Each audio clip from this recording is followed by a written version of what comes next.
all we got left is the community, you know. I'm Leslie Roth from the Historic Society of Palm Desert. And thank you to the board, the library, and fellow desert people for their support of this program. Tonight we are honored to have Ellen Trover as our keynote. Thank you. Ellen Trover was 5 months old when she came to the desert with her parents. Is that right? Is that so far? I came to the desert actually with my mother. My father had come before. I will take a couple of minutes to explain that. Why don't you finish anything you want to start? A retired lawyer and 19-year member of the Coachella Valley Mountains Conservancy Governing Board. She divides her time between Ventura County and the ranch her parents built in the Coachella Valley in 1950. Ellen is a firm advocate for the Conservancy funding for the purchase of Shumway. Born in Richmond, Ellen's parents moved to the Coachella Valley because of the canal delivery project contracts. Her parents' construction company ended up building the entire system from 1948 to 1954, and with their newly born baby, they built the farm. She grew up here in the Coachella Valley, went to Vassar for college, history major, also went to the College of William and Mary for law school, practiced law in Thousand Oaks, eventually ended up running the farm in the valley. She remains passionate about the Coachella Valley. Her website is historytrove.com. Welcome, Ellen.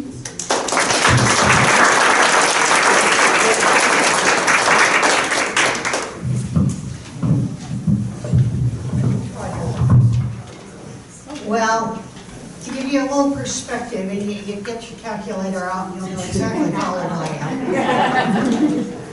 The first Tuesday in November in 1947, there was an election held in the Coachella Valley, and one of the items on the agenda was bringing essentially, I'm trying to figure out the best way to explain this to people. There's Improvement District 1, which is the agricultural section of the Coachella Valley, where you see all of the date palms, etc. nowadays in the Eastern Valley. That was built under contract with the United States Bureau of Reclamation. But the owners of the property had to commit their property to the project in order to pay off over the next 100 years the cost of the project that was being underwritten by the federal government. That was the first Tuesday in November in 1947 that the owners of those properties committed themselves to pay for that system. Well, I was born 2 weeks later. Fast forward to about the turn of this century, and one of my neighbors was introducing me to somebody and said, "Oh, she's older than dirt." And I said, "No, actually, I'm not older than dirt. I'm older than water, though." So prior to my parents coming here and starting, they were the low bidders on the first contract, and they continued bidding on each of the successive contracts for the Bureau of Reclamation, and they ended up building the entire underground delivery system for water to the agricultural part of the valley, which I assure you none of us would be living here today if that hadn't happened, because everybody's well was dropping. This was it had started in the 1930s to become a real issue. That's why the Coachella branch, the All-American Canal, was built. Building it ceased in 1941 because the War Production Board said, you gotta stop. We cannot devote that much iron to the rebar to build that canal. So the canal was partially built, and then everything stopped in 1941, and it wasn't until after the war, when things were starting again, that the water project, which was under the Boulder Canyon Act, started again. And that's how my family came here. They were not Californians. They came actually from Michigan, which had been their prior place where they had been building munition dumps and runways, a place called Willow Run during World War II. And they came out and they bid on the project. And now they had me.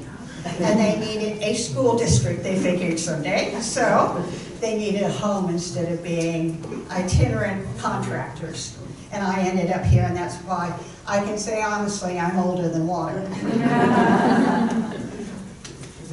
In 1948, and I'm not going to go through a lot of detail about things, but in 1948, the then head of the Bureau of Reclamation gave a radio talk, and he said that he expected the Coachella Valley would have 40,000 people. We're more than 3 times that today, and have been for most of my life. Not 3 times, but far more than 40,000. So, but in 1948 it was a small town, even though it was over a large area. And when I can say that while my parents knew virtually everybody because of this experience, my mother did know Nina Shumway. I met her a couple of times. It was the kind of experience you have when you're out someplace with your mother and she says, oh, Nina, meet my daughter. And I met her. But yeah, I'm a teenager and she's an elderly lady. So I can't say that I really knew Nina at all. I can't even say she was one of my mother's best friends, but they certainly knew each other. And they had many mutual friends. So, you know, I heard stories. And her father's date ranch had been approximately a mile away from where I literally grew up. So that's a story of why I sort of got interested in Nina Shumway. Fast forward to, I'm in high school.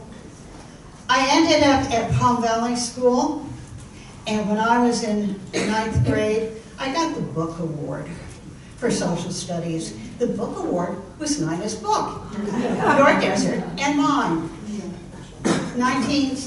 Written in 1960, I got in 1963. And the other book I want to share with you is Mountain of Discovery, which is a book that was published posthumously that she had written about her experiences at Shumway Ranch and how they found it. So basically what I want to do tonight is give you a little context about Nina Shumway and coming to the Coachella Valley. Some information about Shumway Ranch, and a little bit of information about the Coachella Valley Mountains Conservancy, which is the reason that we now know that Shumway Ranch will be preserved in perpetuity. And we call it a Joint Powers agency with Desert Rec so that we can manage it. And I'll give you a little perspective on why we can't do things like that, but they can. So, if we get to the first slide, Nina's father had been a salesman for most of his career, and in about 1905, he heard about the fact that they were starting to consider importing palms from North Africa to the Coachella Valley, and this might be a wonderful thing for someone to become involved in. Her parents lived in Nebraska. He was a traveling salesman. So for him, he had been moving around. They then had moved for a brief period of time to Mexico, where he was working on reviving a sugar plantation. By 1909, he had always wanted to own his own property, his own business, and he remembered those talks that he had heard about date palms and dates in the Coachella Valley, and he decided he was going to move his family to the Coachella Valley and grow dates. They came out here in 1909. She's a teenager at this point, a very, as she had called herself, a very young teenager. She was in her late teens, and she was newly married at that point. to a fellow named Harry. Now, when you get to that, I don't know Harry's last name. She talks about him in your desert and mine, but she never tells you what his last name was. So, she got at Bannon, they changed from the Southern Pacific onto the Sidewinder, which is it's a subsidiary of the Southern Pacific. But it's this little train that comes down through the pass and comes to places like Coachella. Can we go to the next one? That's the Coachella railway station. It looked much like that when I was really young. My parents' construction yard was down near the railroad station, and it was still pretty primitive in those days. Next. This is what's today 6th Street in Coachella was in those days Main Street in Coachella in the 1910s. I don't have an exact date on it, but I thought you might like to see. This is where she got off the train. She gets in this little place. This is virtually all of the city of Coachella at that point. The building over here on the far right that says bank, that building still stands today. That was the first national bank in Coachella in those days. Became Lopes Bank later on, and this was Main Street. For somebody who has come from other climates, she arrives in June. The railroad, the far end of the street that you see down there is where the railroad tracks are. And this is where they get off. They stay at a boarding house, and they go looking for property. Her father ends up buying 80 acres of property near, would be Madison Street, well, actually Monroe Street, and what would become Airport Boulevard was Avenue 56 in those days. And this is where they're going to raise dates. They have to bring in and dig their own well, which takes them almost a year. They don't do it personally, but the diggers do it, and to build enough of a shelter that they can move on to it. So she's pretty, this is all pretty basic. She's there with her family. Next slide, which is one of my favorites. This is her discovering the desert. I know. I love that one. Her father is basically still a salesman, even though he now has a date ranch. And so he starts promoting the American Date Growers Association and becomes president of it. Oh, no, go back to, I'm sorry, I didn't realize you got one. This was in Riverside County Fairgrounds exhibit that she and her father put together on behalf of the association in 1913. This is not where the Date Festival is today. This was up near Hemet at that point. This is a young Nina holding an Oya made by the Lake of Kauai. This Oya was found by another member of her family and presented to her. I'll talk a little bit more about pottery as we go along. In fact, I might as well mention it right now. In those days, we didn't have ARPA, which is the Archaeological Resources Preservation Act that was passed in the 1980s by the Congress, and that protects pots on federal property. Well, not just pots, but pots were her thing. Any artifact. Now, it's illegal to go treasure hunting on federal property. At that point, it was just freewheeling, do whatever you want to do. So, Nina became very interested in the local pottery, which is one of the things that the Kauai were very noted for, and started collecting pots. So this is one of the ones that she actually later put this on the mantle at Shumway Ranch. Give you a little, this is her husband, Steve Shumway, her second husband. I know his name. His name is actually Percy Stevens. Shumway, she always called him Steve. She and he both loved the desert, and they started roaming around the desert. He came and managed the date ranch for her father, and then the two of them would take off. I don't know how Dad felt about that, but they would go on these trips. They roamed over to the Grand Canyon, and they went up into the mountains. And this is the reason that she was able to find the property that eventually became Shumway Ranch, as they roamed all through the Santa Rosas, and if you've ever read it, to give you a little context here, Nina was a great writer. I don't know if I told you about her books. She wrote for the Desert magazine. And she wrote about the trips that they made. They were married in 1932, and he died in 1945. He had been a soldier in World War I, came back here like many soldiers from World War I, and said they never wanted to have cold feet again. So the desert was a haven for them.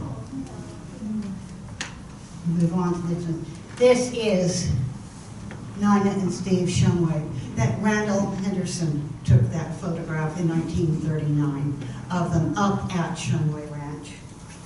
Shumway Ranch was the last grazing homestead in the state of California. It goes back, to the early turn of the century, when the way that people acquired property was to homestead it. In the Midwest, obviously, you planted and you had an agricultural homestead. You come out here and, when you go up in those mountains, there is no place to plant food to be able to go on. But you can graze livestock. The livestock they grazed were goats. So you can tell, if you read Hardrock Homestead, which was an article that she published in the Desert magazine in September 1939, she talks about the goats and how they would cry, and they would want, her to take them essentially home and into the house rather than leaving them in the pen at night. But the bottom line was they had to have livestock on the property and a full-time occupant of the property for 5 years in order to get a homestead. They couldn't even get the application form in the state of California. There's a land office in Los Angeles, but it only had the applications for agricultural homesteads at that point. They had to send it to Montana, get the paperwork, bring it down back here, and in 1933, Steve and Nina filed the application. Now, Steve's running the date farm down here, which is their only source of income at this point.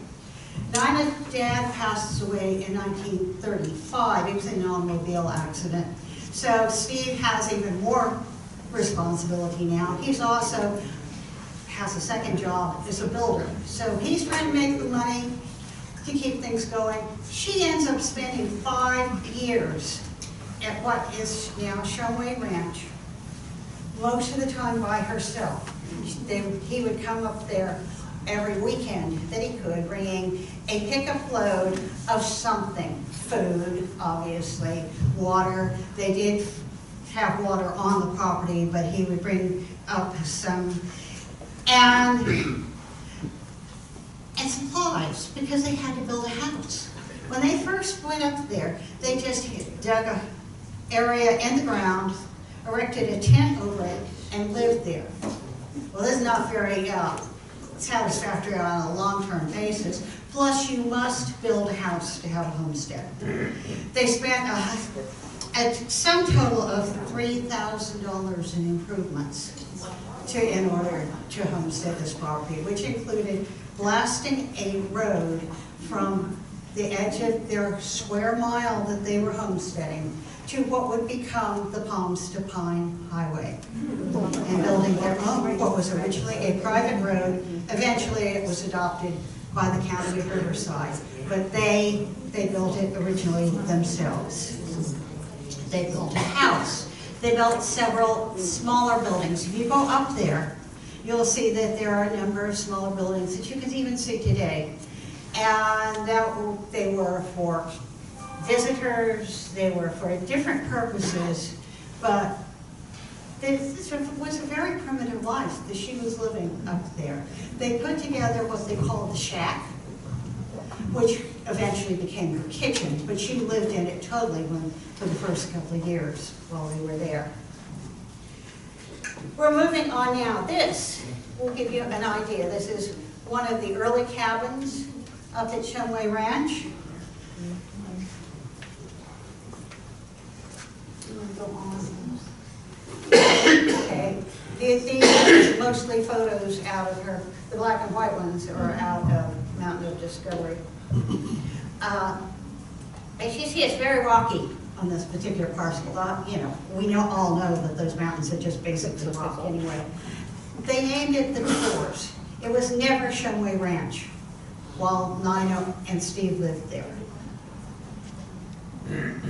The Tors. The Tors.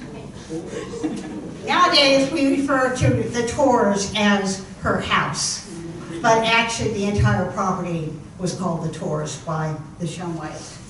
This, over on the left side, is the area that was the kitchen, that was their first, essentially first room that they built, that she lived in the first winter. And then they gradually, they expanded it to a stucco section off from that area, and that was her home for the 5 years she lived there exclusively. This is Nina and Steve in the 1930s. By this point, they had built what became the living room. You see in the back, the oil, and another pot on the mantle, and then yet another pot further over. The stonework, which I'll show you a color picture of the stonework thing. Yeah, they collected all those stones themselves, and then they had help installing them. But they brought those back from the Eagle Mountain area as you go up towards Blythe. Steve's brother Earl was prospecting up in there, and they would take their pickup up, take water to Earl, and come back with a load of rocks that they eventually built this fireplace with. Fast forward a long way, and there. Oh, you want to? Yeah, I put the color one up briefly. Put the color one up briefly. Okay, yes, put the colored one up there for a minute. This is the living room once they got it built, and they plastered the interior of it. It's an adobe building that was attached to that shack I essentially described it as, and these are the rocks that they collected and brought back from the far, the east side of the Coachella Valley. Go on. Okay, yeah, we'll go to that one. Today, when you go up there, you go through an area with some houses outside of Pinyon Flats, and you get to a gate with a chain link fence, and now we have the Coachella Valley Mountains Conservancy sign on it. This is the entrance. That sign is over on the left, and this is the road that you go up. Now, as I said, they call it the Tors because it was a very rocky entrance piece of land. There is a flat-ish area, but most of it is up and down. Part of this mountain is actually part of the ranch.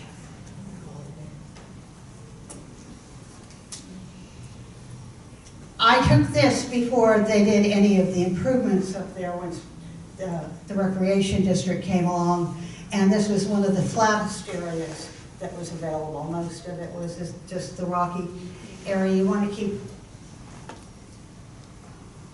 Okay, this is standing. We turn it on its side. Well, we can stand on our sides. This I think I took in 2016, yes, that's it. This is standing on the balcony of the tour, that house, that's it, the Tours. I'm looking out over the rock. Below it, she brought in wheelbarrow loads of stone and dirt to be able to build this balcony off the side, the Coachella Valley side of the house. What elevation was their house at, roughly? The elevation, what elevation? It's about 4,300 feet above sea level.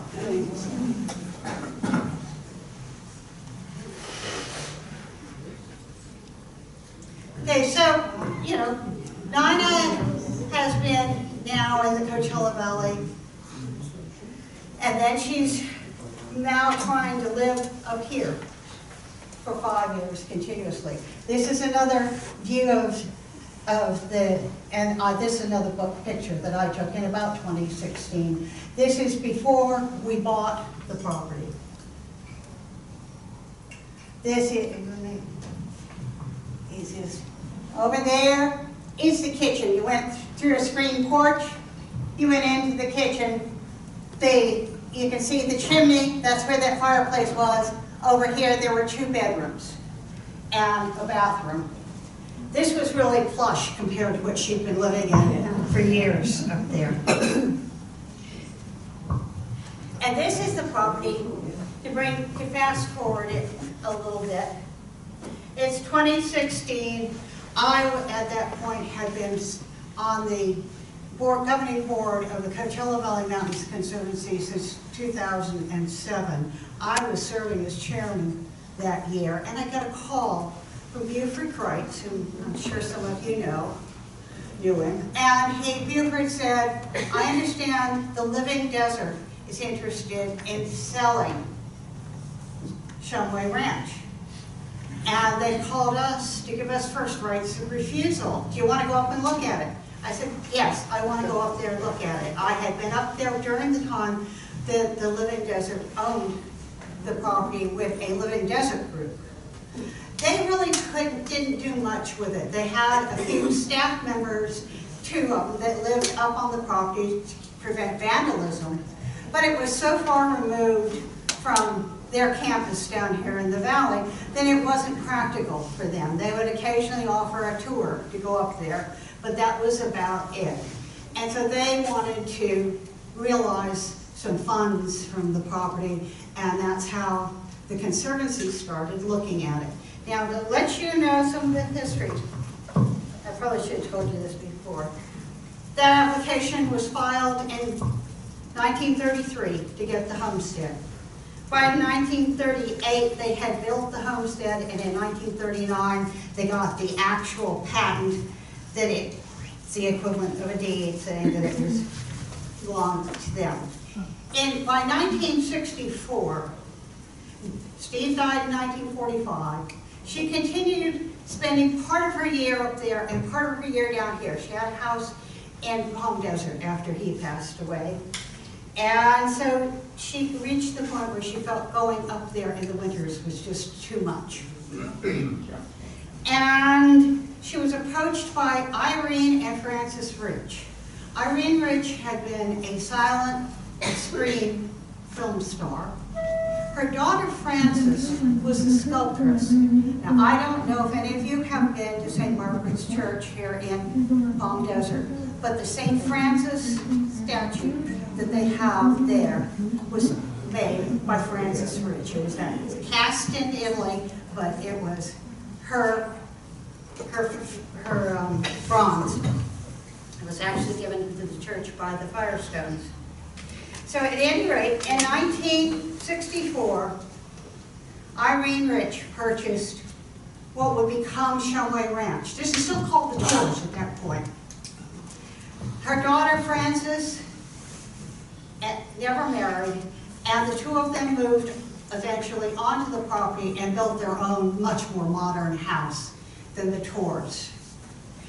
In 1988, Irene Rich passed away. Frances became the only owner of it, and in 1994, she gave it to the Living Desert. And as I say, the Living Desert never did a lot with Shumway Ranch.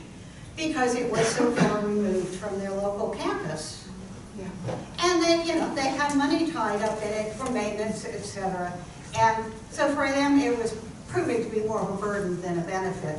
And that's why, as they say, I get this call in 2016 when they've decided they're going to try to liquidate the property from Buford, saying, let's go up there and see what it's like now. And he and I went up and we started campaigning to the other 19 members of our board.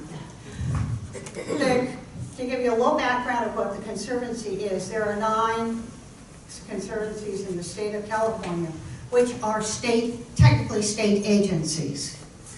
We have a governing board for the Coachella Valley Mountains Conservancy. At that time it was 21, I think it's 23 on the board now.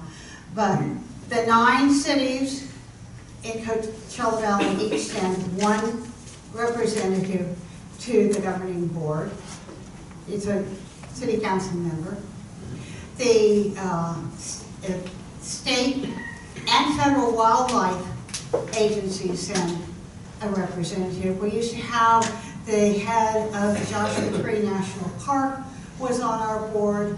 Our board has changed a bit over the years, but the bottom line was designed from its inception to be an agency to grant money from the state of California, which is when you vote for bonds for conservation, that's where we get our money, as well as the other 8 conservancies.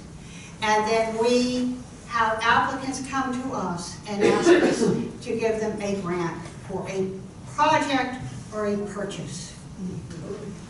When I first went on the board in 2007, we were essentially land banking. At that point, that was when there was the big boom about, oh, you know, this was going to become another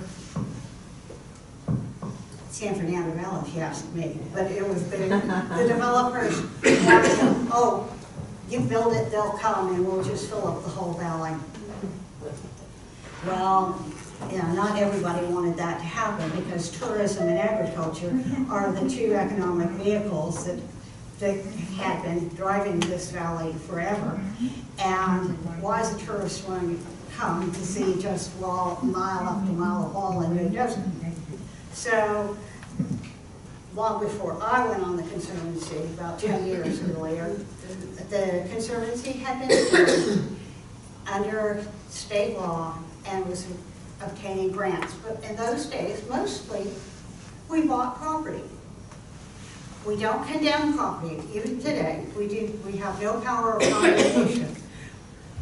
Anything we purchase has to be appraised. There are standards for the state of California in acquiring property, and we have to have an appraiser who meets those standards evaluate the property for us, and that's how we can't pay any more than that, no matter what the seller wants.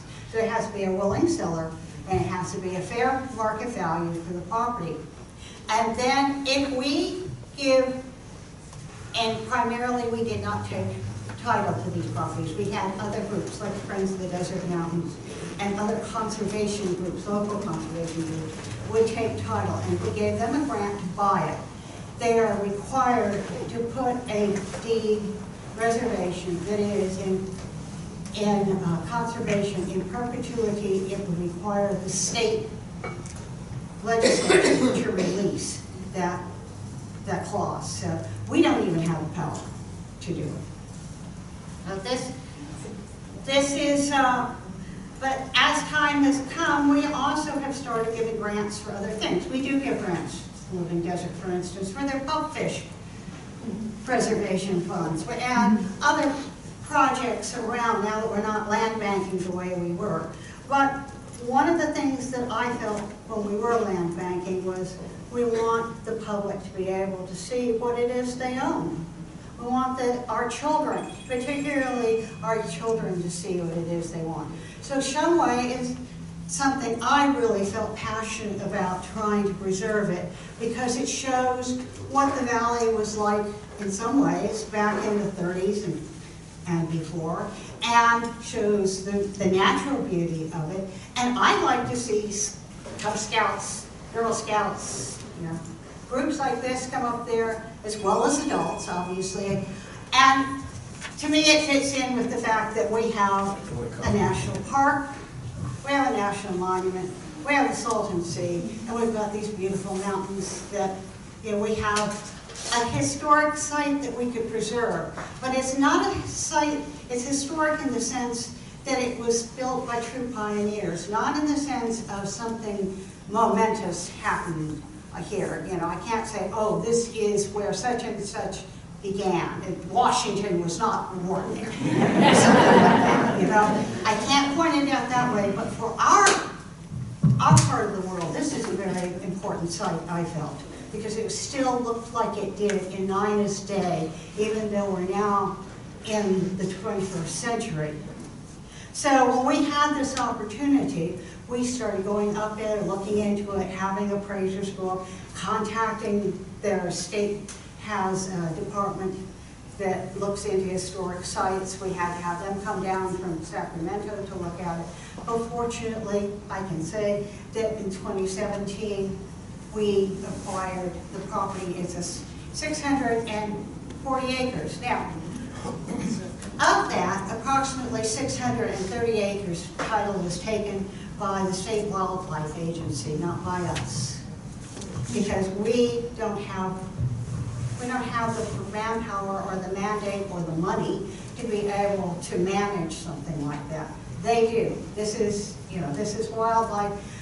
They also, Dr. Ray Tracy is on our board, and this is very close to the Long Canyon, UC Long Canyon Research Center for bighorn sheep, etc.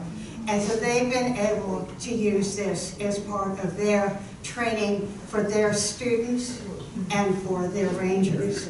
We took, very unusual, but the Conservancy took title actually to approximately 10 acres with the house we call the Tours and the flat area up there. And at first we thought we might just we might have to just board it up, because our board has a lot of important people on it, but we only have 3 people on our staff. We have an executive director, we have an assistant executive director, and we have an administrative agent, and we have a part-time trails person. We don't have any rangers, we don't have any, you know, building expertise, etc. So we needed to partner with somebody if anything was going to be done with this property. And I am happy to say that we eventually, in 2023, formed a joint powers agency with Desert Recreation District.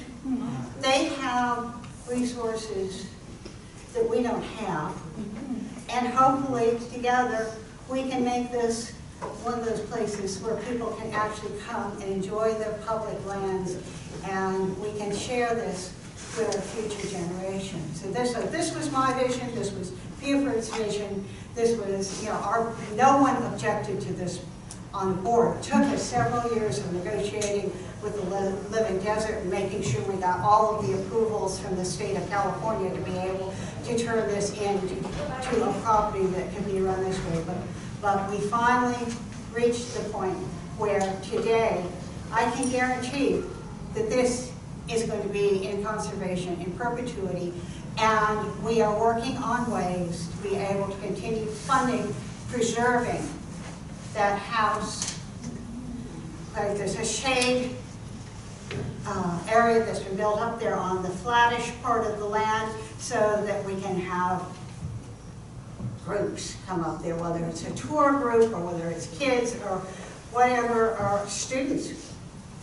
That would be Ray Tracy's group that would come up, and you know, they could do things and they'd have some shade to be able to work.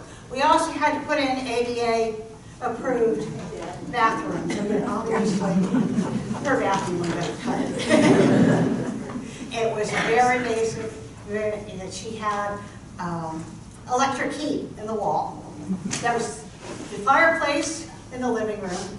Obviously, she had a stove in the kitchen, and she had electric heater in the bathroom, and that's the only heat that she had up there. And while it doesn't often snow heavy up there. There have occasionally been heavy snows. It was pretty primitive when she was living up there. After Steve passed away in 1945, she stayed there most on and off for the rest of her life. She had a house in Palm Desert. She tried moving to Tucson for a while and came back. This was really where she loved it, but by 1963, she was no longer physically able to spend the time up there that she had been able to before. So that's when she sold it to the Riches.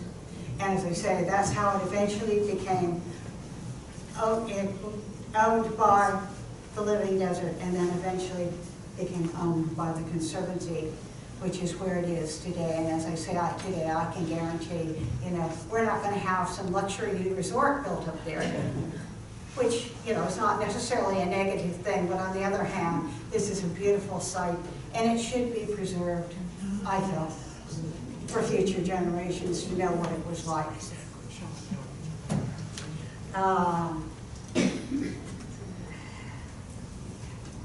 I have a bunch of things about this happened in this year and that happened in that year, but the whole thing kind of blends over to this is why we did it. And this is what today they're talking about, trying to work more with the Historical Society here. Hopefully a lot of you will be able to go up there and see what it's like for yourself. You want to, I have a bunch more. This is, most of this is just the scenery. We have 640 acres of beautiful scenery up there. I'm standing on the balcony again. That's the Coachella Valley. That was her view.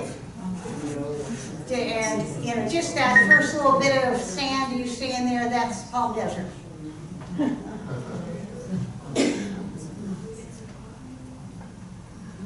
Another view from the balcony.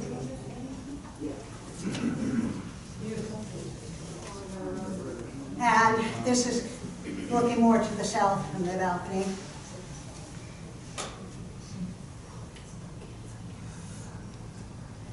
Asbestos Mountain, a small slice of that, is actually included in the 640 acres. We have Joshua trees. Were the Joshua trees native or were they planted there? Yes, the Joshua trees are native that are there. And talking about I said I'd say a little bit about the pottery. She did collect Indian artifacts up there, and she kept them in the living room primarily. She also had what she called a fern room that she kept some of them in. She had a lot of interesting visitors, including curators from other museums. The Southwest Museum, one of the curators came up there and encouraged her to continue doing this. Because back in the days before artifacts were protected on federal land, you never knew what was going to happen if pressure cutters went out and dug stuff up. Some of them knew what they were doing, and some of them didn't. And I think you think back to what has happened just in 2019 when we had one of the government shutdowns and we had all that vandalism up in the Joshua Tree National Park.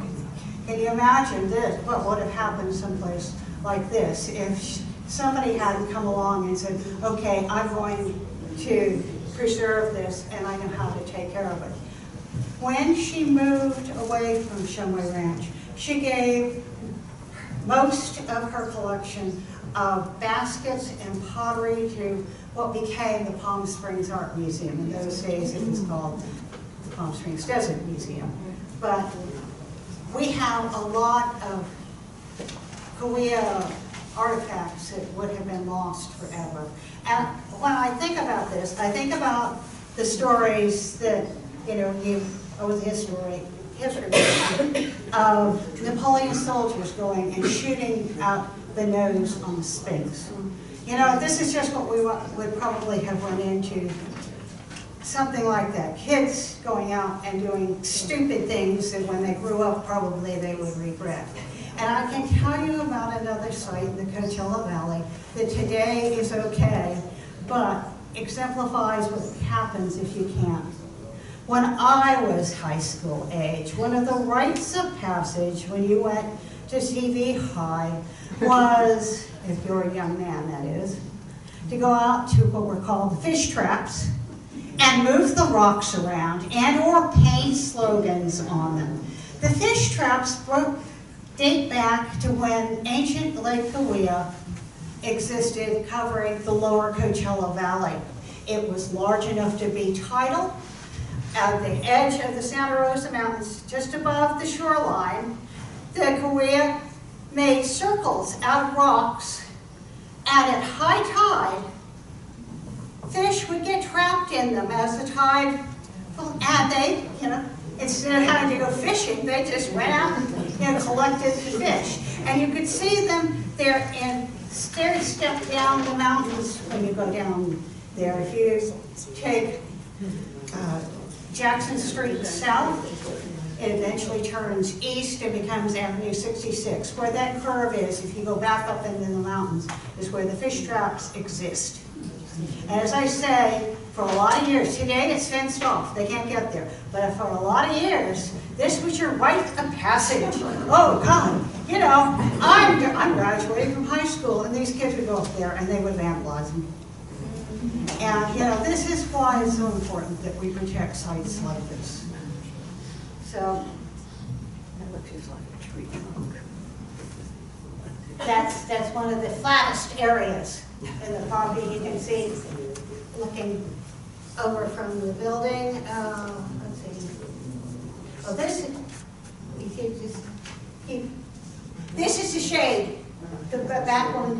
That's the shade that I said that Desert Rec helped us build up there, so we now take people up and actually not have them die from sunstroke while we tell them where they are and what's going on. And this is, our idea is to be able to take tours, be able to take scout, school outings, etc. And the next one, we're proud of the fact that we now have an actually go to the shrine. And there's tables and chairs under the shade structure now. And then we have the couples. That's the tours. This is over here. That's the balcony that I was talking about. You go out onto it and you look over the Coachella Valley. Can you imagine how that was when they finally got it built? Now, she personally, if you look there, it's on pilings. She personally took wheelbarrow after wheelbarrow after wheelbarrow of dirt and rocks and poured down there so that they could support that balcony. I mean, obviously, she's up there 5 days a week by herself. I guess she felt she had the time. She could do it. No TV, There was no electricity up there when they first settled. So, she had a propane refrigerator eventually. This was a big event when she acquired that refrigerator and no longer had to rely on food that would keep without refrigeration. Their water came from something that's still up there called the Grapevine Creek. They piped it about a quarter of a mile from the creek over to where they built the house. This is the house when it was, we were worried that we were just going to have to board it up and leave it. And, here's some of that area beneath. Back here is where you could walk safely and you can see it's screening. That's Steve and Nina. And you can see some of the pots that she collected. That's the fireplace they were sitting at. Those are railroad ties that they hauled up there. When the railroad would be replacing them, they would haul, they hauled a number of things up there to build this property with. And so they would cut them down to keep the usable parts of the ties. this is the other one. I wanted you to see the floor. Those flagstones came from the base, the foot of the Coachella Valley down near where the county line splits the Salton Sea, and off to the east of the Salton Sea, they found an area that had flagstone slabs like this.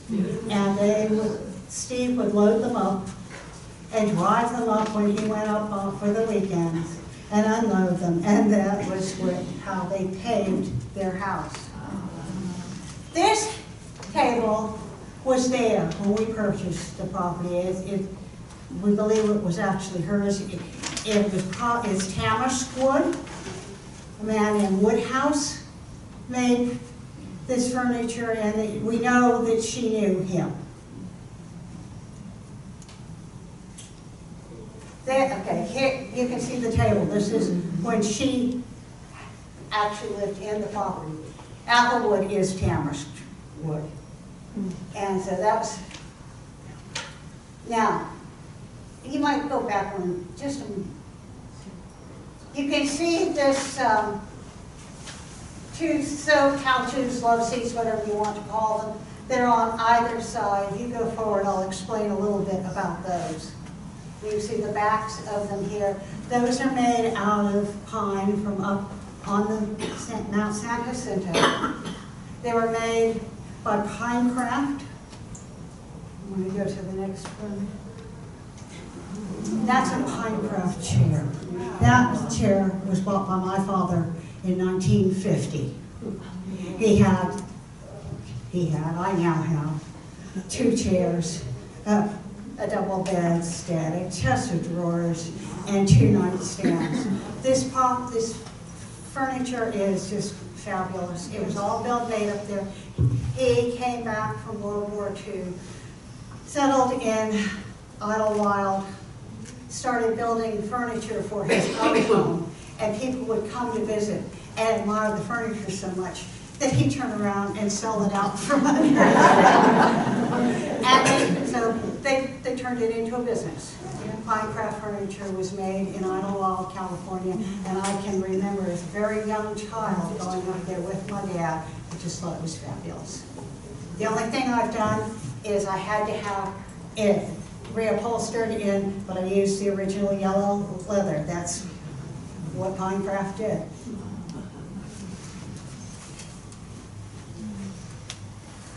And here we are coming close to the end of our trip.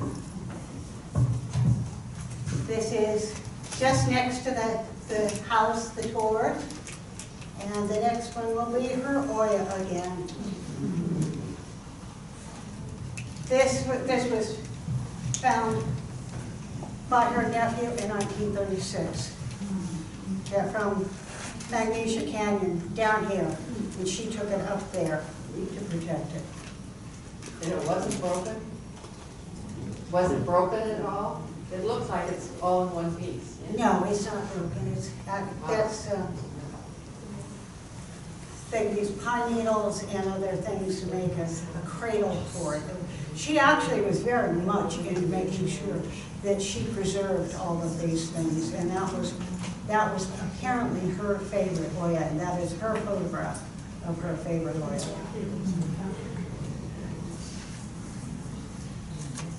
And that's pretty much the story of Shumway Ranch, which wasn't Shumway Ranch. No, Shumways lived there. I'm new here, so I don't know where Shumway Ranch is. Where is it? If you go up, are you aware of the Palms to Pines highway that goes up to Idlewild? Yes. Okay. If you take the highway going up, you will go up those first incredible hairpin turns and go back and forth. And you will eventually get to a point where you see a street sign that says Chorizo Road. And if you turn off on Chorizo Road and know what you're doing, you go by some other houses that have been built up there, 5 or 6, it's not a lot. And then you get to that gate that is today locked. But we're hoping to be able to unlock it for people more often. You're at about 4,300 feet above sea level. when you get there. And then you go further and you get to the Pinyon Pines community, and then, you know, you keep progressing to Mountain Center. I'm going to have to rely on my daughter, whose hearing is much better than mine. Did anybody else homestead in that area? Anybody else homestead in that area? No, this was the last grazing homestead. There were no agricultural last grazing homestead in the state of California, not just in that area. There are no agricultural homesteads, because agricultural homesteads were continuing to be founded, but you couldn't grow anything up there. You could not produce a crop to meet the requirements of the Homestead Act. So that is one of the historic elements of it, as well as the story of the family that founded it. Does the house have any historical designation? Does the house have any historical designation? We're in the process of getting a historical designation for it. We have had the surveyors come down from Sacramento in order to do their assessment of the structure. Since we have put it in the title of the Conservancy, though, nobody can do anything to it, because there is a conservation provision in that will prevent any other action being taken. So no, we're not on the National Historic Register yet. But that might be something that Desert Rec will be able to help us with. As I say, we're kind of limited in how much stuff we can take on. Question back here. They sound like remarkable people, Steve and Nina. I'm wondering, has anyone written about their stories? Has anybody else written about Stephen Nina? I don't know of anybody who has written a biography of Steve and Nina. There are some people, and they're here, two of the representatives are here tonight, who are trying to make a documentary about Nina. Yes. One more question about Nina. Did she write while she was in her solitude period up there for much of the time? Was she writing? Was she writing when she was the only one? Yes, she continued writing. The Desert Magazine article that I mentioned in September 1939, that had the picture of the two of them, Randall Henderson went up there and took the photograph. She wrote the article for that, and she continued writing for the rest of her life. Now, as long as the Desert Magazine was in existence, she was one of, Randall Henderson loved her. I mean, just the bottom line is, I think anything she ever wrote and said to him, I'd like to publish, he published. So it was an ongoing, but it was mostly a labor of love for her. Did you mention earlier they had goats? Yes. The goat ranch, are there any photos of the goats? I don't know anything about, the only thing I know about her goats are what she wrote about them. And she said they were basically, they were like pets for her. Let's be honest about this. And so, you know, they loved the attention that she would give them, which I'm sure being there by yourself, 5 days or more, in a pretty isolated area, you're going to become pretty familiar with them. Except the rattlesnakes. She did write about picking up snakes and petting them, but not the rattlesnakes. She said that she killed somewhere between 3 and 5 rattlesnakes a year on that property. And she, you know, regretted the fact that she had to do it, and she felt she had to. But I have another question. You said that the reason they came out here was the land to build or to raise date palms. Is that right? The father built The reason date they palms. originally came out here was because of the date palm. yes, Where did those end up? Where are those fields of date palms? well, if you drive south Yeah. and go into the agricultural part of the valley, dates are second largest agricultural product in this valley. Grapes are our largest. Yes. And on the farm that I live on, we had grapes when I was, well, vegetables when I was very young. It was grapes when I got to be older. When my father was not a farmer. my mother grew up on a farm, and I think it always promised her someday she would have her own farm to live on. But they had to have somebody else do the farming because he was not a farmer. But they had grapes, and then after my dad passed away, I planted date palms because we have more and more developing in our part of the valley, and it's a whole lot easier to have neighbors in residences if you have a tree crop than if you have somebody out there trying to spray vegetables or something of that sort. So, but if you drive down, we are the largest state producing area in the United States. All the other dates that are produced in the U.S. are either from the Yuma area or a small valley that's south here called the Bard Valley also produces dates. But this Coachella Valley is the largest state producer in the U.S. And one of the interesting little sidelights about dates, when rationing came in World War II, date sugar was not rationed.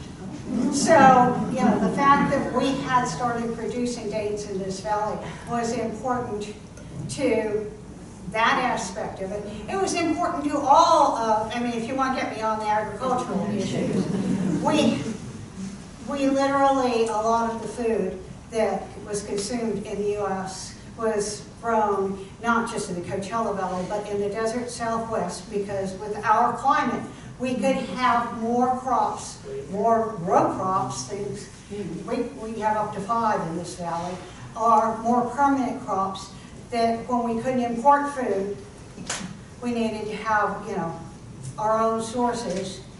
And the All-American, the Coachella Branch, the All-American Canal had been built 75 miles away from the Imperial Dam when the war started. They had to finish that section.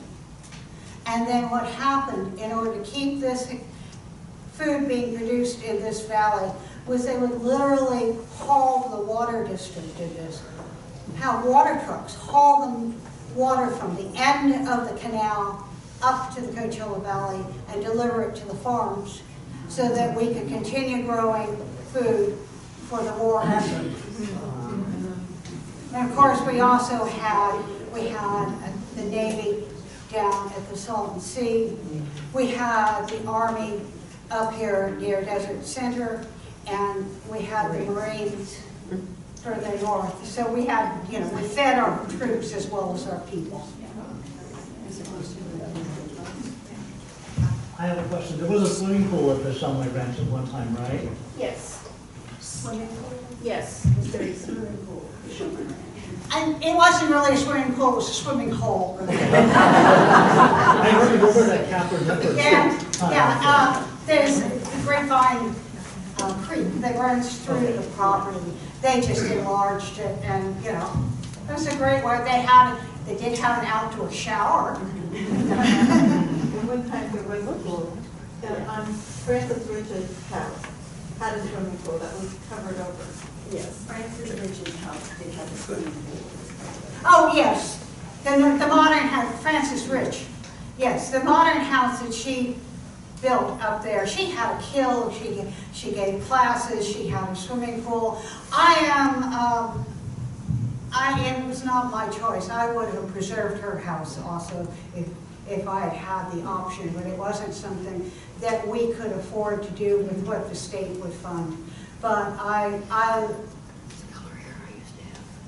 Francis Rich's house is hard to describe because she had people who came up and they spent days with her or weeks studying with her on the sculpture work that she did. And when she donated the property to the Living Desert, it was very strange. It was like somebody just walked off one day. I went all through her house while we were negotiating over it, and there were magazines sitting on the coffee table.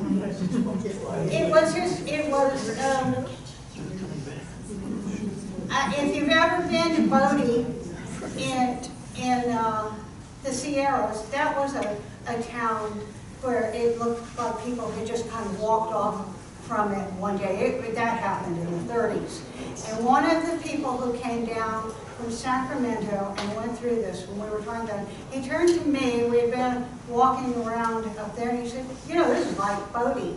You just, people are here one day, and they just left the next. And I wish we had been able to preserve that. We have photographs, but we weren't able to afford to preserve that building also. It would have cost us a fortune to maintain. Is that the building that's still there? No, the building that's still there is Nina Shumway's house. Yeah, the original house. She's talking about the house from the next owner. But is that the one that's by the pavilion? Because there's 2 homes on the property. She says there's 2 homes on the property. Oh, there's a smaller, modern house, and that's where the 2 staff members from the Living Desert lived in that house. So they did not live in the Tors. They did not live in Francis Rich's house. They lived in this. It was referred to as the caretaker house. It was referred to as the caretaker house. Okay, yeah, the caretaker house. I've heard different names for it. Basically, it was a house built over a garage. You want to know what it was really like. Okay. So that's the one that's closest to the pavilion now.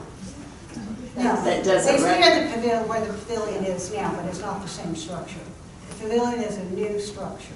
Yeah, but the house closest to that Yes. is not the Tors. The Tors is the smaller The house. Tors, what we call the Tors, which was not a Shumway's house, was, it was maybe a quarter of a mile away. Okay. It was it's hard for me to tell you, I've walked it, but it's a.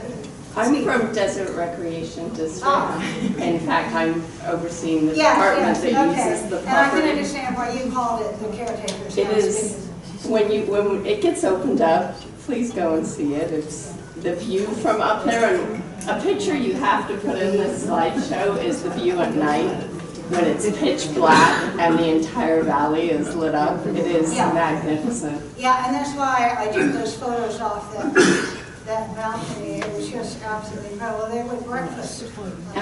And we have been taking children up there, and I'm so excited to be here. And Dallas is part of our outdoor adventure program that's in the back of the room. And we're here today to learn about it. And when we take our summer camp kids up there, which we did last summer, next summer we'll be able to start teaching them the history of the property.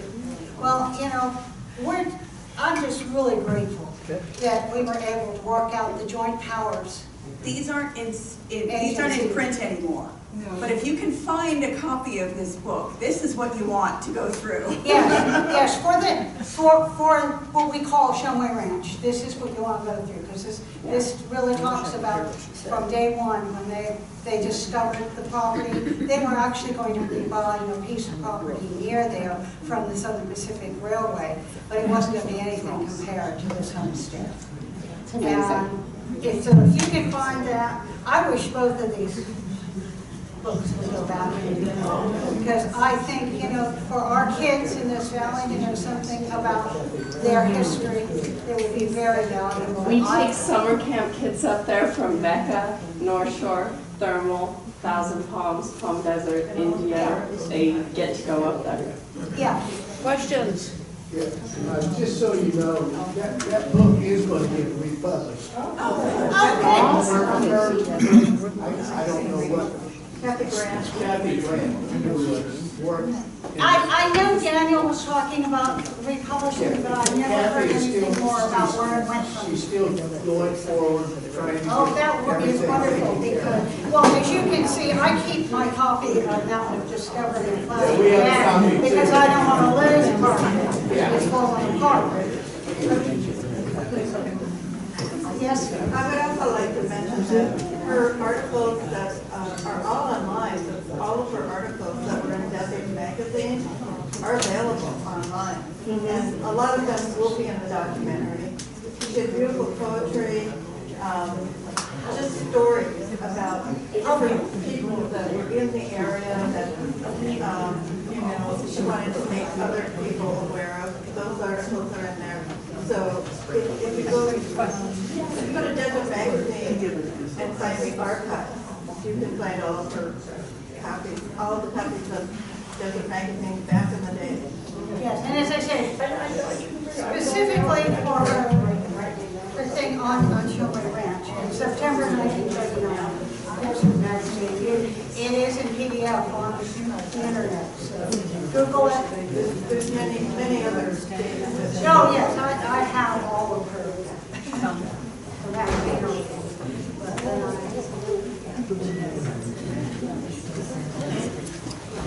Thank you very much, everybody.